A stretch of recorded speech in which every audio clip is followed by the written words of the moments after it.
What up guys, it's your boy DJ Skandalous here and we're back with another hip hop video. For this one we're going to break down this recent Snoop Dogg interview that he did with Charlemagne the God on whether or not Eminem is in Snoop Dogg's top 10. Let's break it down, let's get it. Alright guys, so I'm sure you guys probably stumbled across another YouTube video about this, but I'm just going to give my overall thoughts on this whole thing. Before we get into it, let's play that clip. You got to look at what Dr. Dre was always up against. He was never like the greatest producer in the world when he was with NWA, and he was making the greatest music in the world, but they wasn't giving him that. So when he finally got a chance to get with Death Row Records and have a breath of fresh air, some new MCs and a new light, he was definitely going to show his ass. And from that point on, I feel like Dr. Dre put his stake down as like, I'm the dopest producer in hip hop. I don't give a fuck where you from. You can't fuck with me. I can give you my track record and show you better than I could tell you. Everything I put out spent off something tremendous. And I started careers that ain't never died. So with that being said, we have a great list of producers, but they can't say that. You ain't put out a nigga from the West, a nigga from the Midwest, a nigga from the East, and all of them successful? Yeah. It's never no long list of finding talent. Every time you come out, this nigga find jewels and he make Eminem, the great white hope. White rappers had zero respect in rap. Let's keep that 1,000. None. He has probably put Eminem in a position where he could be labeled as one of the top 10 rappers ever. I don't think so, but the game feels like he's top 10 lyricists and all that comes with it, but that's just because he's with Dr. Dre, and Dr. Dre helped him find the best Eminem that he could find. Because there's some niggas in the 80s that he can't fuck with. Like who? Like Rakim. Yes, sir. Like Big Daddy Kane. Yes, sir. Like KRS-One, like LL Cool J. Shall I go on?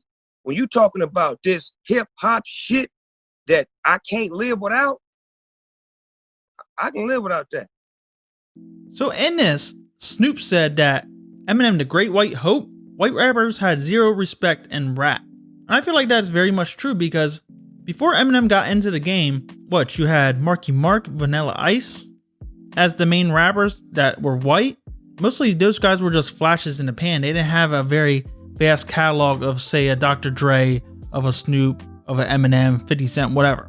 They didn't have those many type of hits that these rappers had.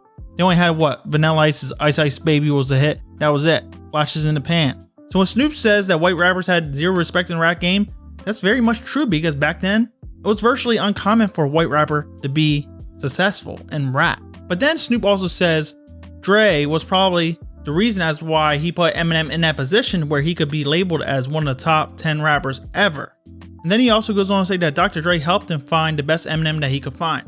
Now that's very much true because will we have as many hits from Eminem early on in his career if it wasn't for Dr. Dre's production?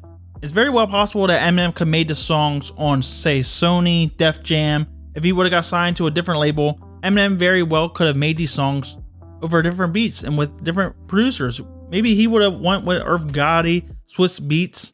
You don't really know. DJ Premier, you don't really know. Eminem could have made hits with anybody. But Dr. Dre and his whole aura, I think, put Eminem on a pedestal very fast. It gave him the limelight very fast. So I will give him that. Dr. Dre was a main catalyst that pushed Eminem early on in his career. But that's not to take away from anything from Eminem's actual talent and lyrical ability on these records. But what's actually funny about this is Snoop goes on to say that he puts Slick Rick, KRS-One, Ice Cube, Big Daddy Kane, Rakim before Eminem. Okay, I can understand that based on the way you're raised and maybe the way you're brought up and what era you're brought up in. Maybe you have a different top 10 than anyone else. See, I don't really like getting in the whole top 10 dispute thing because it could be a different reason why you have a rapper on your top 10 list that someone else doesn't do because they just relate to you more. Their music hits at home more to you based on your life situations and things you've been through or what era you were brought up within. See, for me, I was raised on 90s music, so I love Tupac, Biggie, Nas.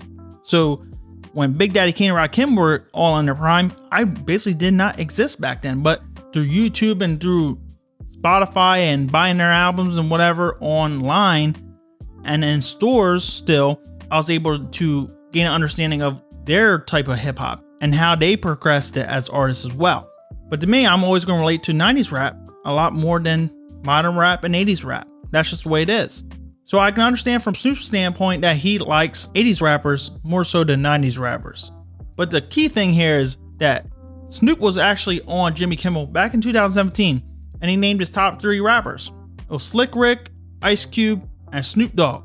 And if you're a big Eminem fan, you know that Eminem made his whole list. He didn't even have himself on his own list. But Snoop, he has the balls to put himself on the list and not give praise to Eminem, Biggie, Tupac, Nas, or anyone else like that. I can see it that Snoop thinks of hip hop and the roots of hip hop being vastly different than the way that Eminem cultivated it, really, right? Because hip hop in the 80s and 90s was mostly centered around storytelling, right?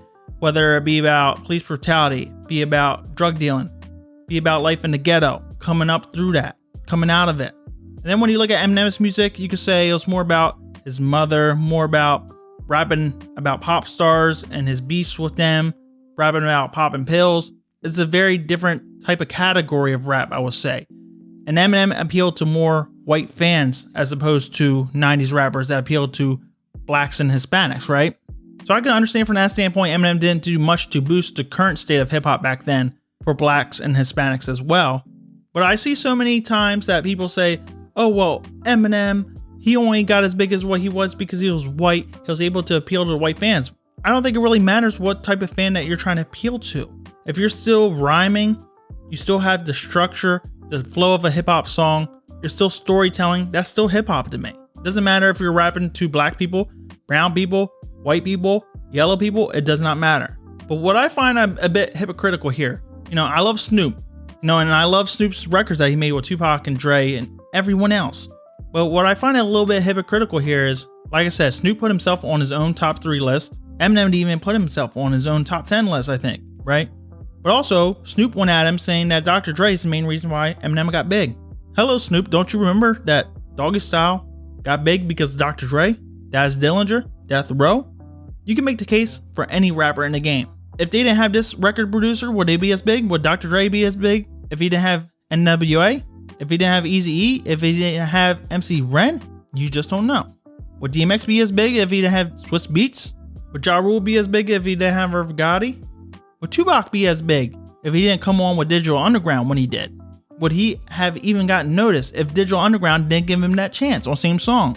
And you can make the case for Snoop Dogg.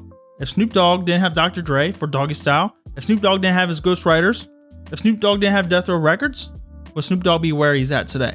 So you can't just say Eminem would not be where he's at today if there was no Dr. Dre, or if Dr. Dre didn't sign him, because you can make the case for any rapper in the game. And I know a lot of people are going to say it comes down to the impact on hip hop and the culture, right? I think Eminem has transcended hip hop because look, how many rappers past 96 are still in the game? Dr. Dre does not make music much anymore at all. It's like a one-off here, there, here's a beat, right? You can say Snoop, and the only other one is Eminem. You can say Nas, but he also doesn't have yearly releases. You can argue that Eminem has released more music in the last 10 years than he did in his first 10 years. So what rappers in the game is still hot from 96? You can only really say Eminem to have that longevity. You can say Jay-Z maybe. Jay-Z here and there has a new album, okay? But when you look at what has happened with hip hop since the early 2000s, I think Eminem gave rise to other white rappers, right? Because you had Marky Mark, you had Vanilla Ice, but they didn't really make it okay for white rappers to be mainstream and be the best rappers in the game. But however, when Eminem opened that door for white rappers to rap, I think that allowed for rappers like Paul Wall to come through. And I think it helped other rappers like G-Eazy, NF. We wouldn't have rappers like that today if it wasn't for Eminem. So Eminem has made a big impact on rap, whether you see it or not. Maybe he didn't make mumble rap, because I feel like Soulja Boy and Lil Wayne are the main catalyst for that type of rap today. However, there's so many rappers that Eminem has inspired in the game today that are all because of him. But I feel like it's very low-key disrespectful to say that Dr. Dre is the main reason why Eminem is what he is today. And you totally ignore all the accolades, whether it's record sales, album sales, #1 hit albums. I think every album Eminem put out went #1, even Revival, which is crazy. And Snoop Dogg's actually on record saying he won't fuck with Eminem because pretty much Eminem slaughtered Jay-Z on Renegade. He slaughtered Drake and everyone else on the song Forever. So Snoop does not want to get outshined on his own record. That's why we haven't seen all these songs with Snoop Dogg and Eminem. But to me, it's kind of a slight to ignore all the accolades that Eminem has. All the #1 albums, all the record sales, all the people that he inspired within rap music. You can also make the case that not only Dr. Dre brought in Snoop Dogg, he also made Eminem, but also Eminem's very much responsible for the emergence of 50 Cent. And 50 Cent went on to inspire many other rappers in the game as well. And the whole G-Unit clique in the game was very much the foundation of early 2000s rap. And for me, Snoop Dogg wouldn't even be in my top 10 either. Even though I'm a big West Coast hip hop fan, Snoop Dogg does not write his own material. There's probably some songs that Snoop Dogg wrote, but the vast majority, I feel like he has ghostwriters, whether it was RBX, Daz Dillinger, or other artists within Death Row Records. Snoop and Dre are pretty much known to having ghostwriters, and Snoop Dogg's on record admitting that many people wrote for him. And that's something you can't take away from Eminem. No one's ever come out and basically said that they wrote an Eminem song. No one's ever come out and said that they wrote a Biggie song. Only one person has ever come out and said that they wrote a Tupac song, and that was Trapped from Tupac's debut album, Tupac's Now, right? And that pretty much happened because Ray Love was making the song Trapped, and he threw that shit away. For whatever reason, Ray Love didn't think that song was good enough, and he threw it in the trash. Pac picked it up, he heard that shit, and that was one of the few times out of all the songs that Tupac recorded, like 600, 700 songs, that someone else wrote the song for him. But would there be a Trap today if Ray Love didn't make that song? Probably not. If Ray Love didn't write and record his own vocals on that beat, would Tupac still have fucked with that beat? We don't know. But I believe Ray Love only wrote the first verse and maybe half of the second, and all the rest of the other half of the song is by Tupac. But out of like 700 songs that Tupac has rumored to record, then the majority is written by himself, and that just shows you how of an amazing writer he was. So you gotta look at it from being a top 10 rapper. You gotta look at impact, you gotta look at storytelling, you gotta look at flow, you gotta look at relatability, and you gotta look at whether they write their own shit. Dre, Snoop don't write their own shit most of the time, and it's kind of hypocritical for me to say because I love Eazy-E, but Eazy-E also had ghostwriters, so it's hard for me to put him also in my top 10 too.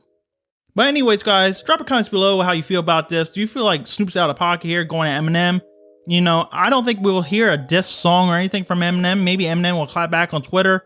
I don't really know. But since everyone's cool with Dre, I feel like this shit will be hashed out. I just don't get why Snoop threw Eminem under the bus here.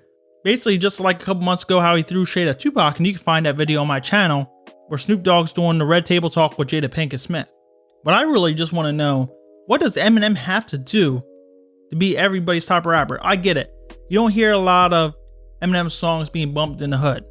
But I feel like when you look at the white audience of hip hop, Eminem still relates to that. You know, he made a lot of white fans become hip hop fans, really. And you can't take that away from him. Just because he rapped about being raised in a trailer park, he raps about domestic abuse, he raps about problems with his mother, does not just say it's not hip hop, right? Just because it's a different type of rap. And for Eminem to still be in the game today, still making hits, whether or not you like the song or not, whether you think it's too lyrical and not storytelling driven like it used to be, he's still making hits, he's still on top of the charts. That just proves that he's one of the best. You know, I love Rakim, I love KRS-One, but you don't see them out right now. And even in the 90s, when Tupac came in the game, Eazy-E came in the game, Biggie came in the game, those rappers found it hard to eat. They found it hard to still get a plate in the hip hop game. Yeah, Big Daddy Kane, yeah, the MC Hammer, doing songs with Tupac to get noticed more. Now, don't get me wrong, I fuck with more songs from 80s and 90s rappers than I do with Eminem, but I still love Eminem's workout songs. I still feel like Eminem's one of the greatest lyricists of all time, and I still feel like he's made a big impact on hip hop music in general. Maybe it's just Snoop being salty, I don't know. Because pretty much when Eminem came along, Dr. Dre and his whole team were all working with Eminem more so than Snoop Dogg. So I definitely feel like there's some type of animosity there. But like I said, guys, drop your comments below how you feel about this. Do you feel like Eminem is a guest in hip hop's house? Do you feel like he's earned his stripes? Let me know. This is DJ Skandalous signing out. Peace out.